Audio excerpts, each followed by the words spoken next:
ராஜேஸ்வரி பிரியா.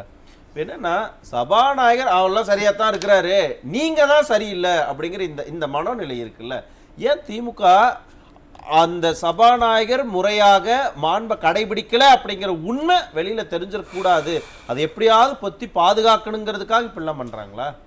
கண்டிப்பா அப்படிதான். அவங்களோட அதாவது தூங்குறவங்களை வந்து எழுப்பிடலாம், தூங்குற மாதிரி நடிக்கிறவங்களை எழுப்ப முடியாதுல்ல. அது மாதிரி தான் திமுகவுடைய நிலைப்பாடு, செயல்பாடு எல்லாமே.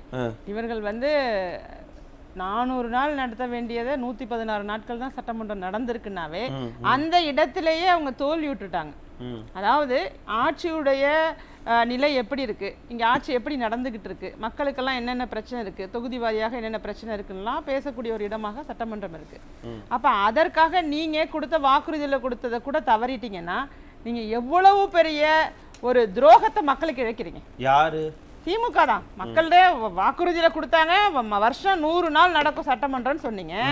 400 நாள் நடக்க வேண்டியது 116 நாட்கள் நடந்திருக்குன்னா அந்த இடத்திலேயே உங்களை பற்றி, உங்களுடைய ஆட்சியை பற்றி உங்களுக்கே தெரிஞ்சுட்டு எந்த வாக்குறுதியை நிறைவேற்ற முடியல, மக்கள் நிம்மதியா இல்லை, இது குறித்தெல்லாம் எங்க எதிர்கட்சி வந்து இங்க குரல் எழுப்பி இங்க மக்களுக்கு தெரிஞ்சிடுமோ அப்படிங்கிற ஒரு அச்சம் தான் இந்த 116 நாளா குறைக்கப்பட்டதோட காரணம்.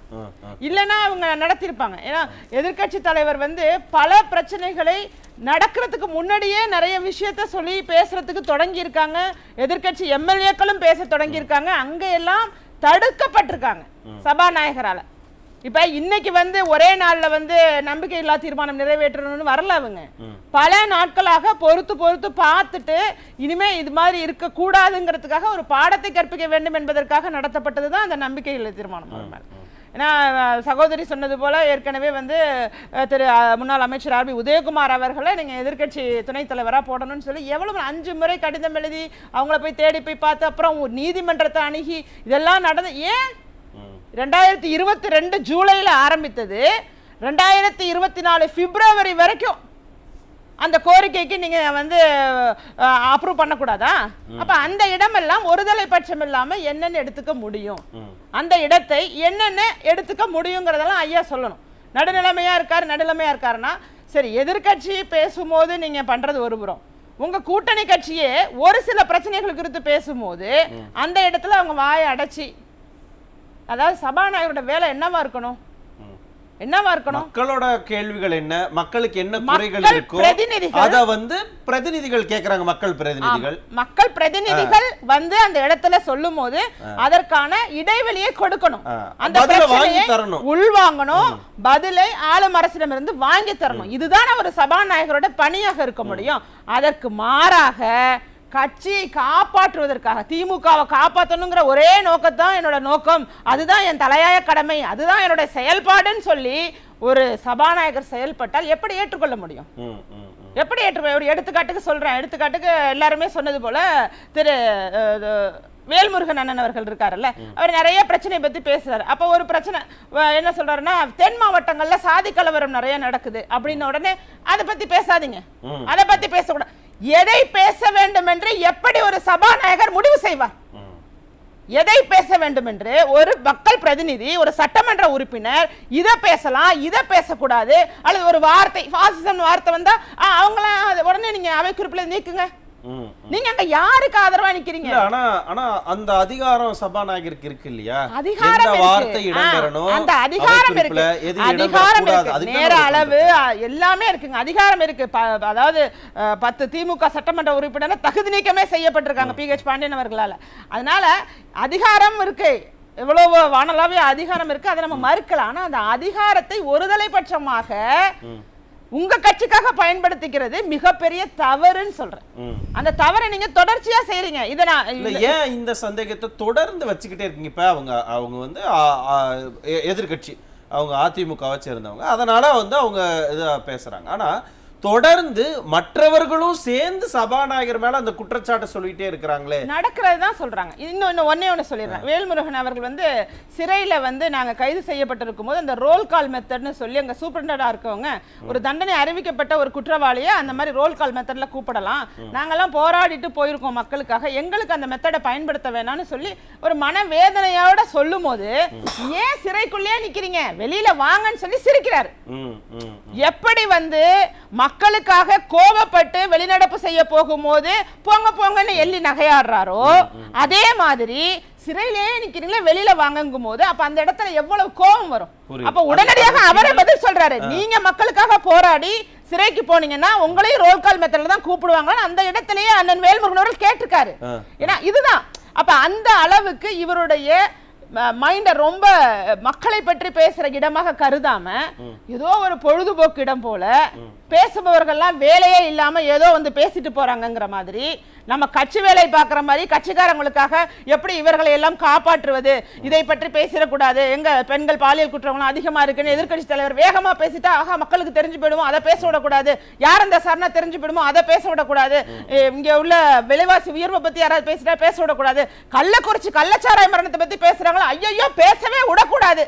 இதுவா சபாநாயகர் கழகு? இதை நான் சொல்லல, கூட்டணியில இருக்கிற வேல்முருகன் அவர்கள் சொல்லியிருக்காரு கள்ளக்குறிச்சி கள்ள மரணத்தை பத்தி பேசுறதுக்கு கூட சபாநாயகர் அனுமதிக்கலங்கிறது. ஏன் நான் சொல்றேன்னா, எதிர்கட்சி தலைவர் சொல்றதை நீங்க அரசியலை எடுத்துக்கிட்டா உங்களுடைய கூட்டணியில இருக்கக்கூடிய திரு வேல்முருகன் அவர்கள் சொல்வதை நம்ம எப்படி எடுத்துக்கிறதுங்கிறதுக்காக நான் இந்த இவர் சொன்ன பாயிண்ட் எல்லாம் நான் மென்ஷன் பண்ணி சொல்ல. புரியுது. ஆனா இந்த லைவ் ஹேண்டில் பண்றது, அங்க இருக்கக்கூடிய இதை ஒளிபரப்பு லைவ்ல ஒளிபரப்பு பண்றதும் சரி, அதை கட் பண்றதும் சரி, அதை வந்து சபாநாயகர் வந்து முறைப்படுத்தணும் அப்படிங்கிறது எதிர்கட்சியுடைய கோரிக்கை. ஆனா அந்த அதிகாரம் இப்ப சபாநாயகர் கிட்ட தான் இருக்கா, இல்ல திமுக ஆளும் தரப்பு அவங்க தான் அதை வந்து ஹேண்டில் பண்றாங்களா? சபாநாயகர்லாம் இப்ப முழுவதுமாக அவர்களுக்கு கீழே வந்து ஒரு ஸ்லேவ் மாதிரி தான், அடிமை போலதான் இப்ப நடந்துட்டு இருக்க மாதிரி. என்ன மேடம் இதற்கு என்ன அப்புறம் அதுக்கு மீனிங் என்ன, அர்த்தம் என்னதுக்கு? அவர் சபாநாயகர் இருக்குங்க, மரியாதை இருக்குங்க எங்களுக்கும். அதற்காக அந்த விதத்துல அவர்கள் நடந்து கொண்டா நாமளுமே அந்த மரியாதையை செலுத்தலாம் தான். இப்பயும் நாங்க மரியாதை குறைவா சொல்லல. அவங்க திமுக என்ன சொல்லுதோ அதை கேட்டு அதை செய்யக்கூடியவராக இருந்தால் அதற்கான ஒரு பெயரை தான் நான் சொல்றேன். அவங்க என்ன சொல்றாங்களோ அதுபடி நடந்துக்கணும். அவருடைய மாண்பை தாண்டி அவர் வேலை பார்க்கறாரு, நீங்க சொன்ன மாதிரி அந்த பிஹேவியர் இருக்கு அப்படின்னா மக்கள் திமுக மேலேயும் கோவப்படுவாங்க, சபாநாயகர் மேலேயும் ஒரு நம்பிக்கை இருக்காதுல்ல, இவர் எங்க கரெக்டா வந்து இந்த சட்டப்பேரவை நடத்த போறாரு அப்படின்னு ஒரு மைண்ட் செட் மாறிடும். அப்ப அது அவங்களுக்கு கெட்ட பேரெல்லாம் கொடுக்கும். ஆமாங்க, எதிர்கட்சி தலைவர் திரு எடப்பாடி கே பழனிசாமி அவர்கள் சொன்ன மாதிரி மக்கள் தெளிவா இருக்காங்க, மக்கள் எல்லாத்தையுமே தெளிவா புரிஞ்சுக்கிறாங்க. இப்ப அவர்களுக்கு தெரிஞ்சு போயிடுச்சு திமுக வந்து என்ன மாதிரியான ஒரு வேலையை உள்ள பார்த்துட்டு இருக்காங்க, ஏன் இப்படி ஒரு நாடகத்தை நடத்திக்கிட்டு இருக்காங்க, எதிர்கட்சியை முழுமையாக சுதந்திரமாக அவங்களை செயல்படுத்த விடுறதில்லை அப்படிங்கறத பார்த்துட்டு இருக்காங்க.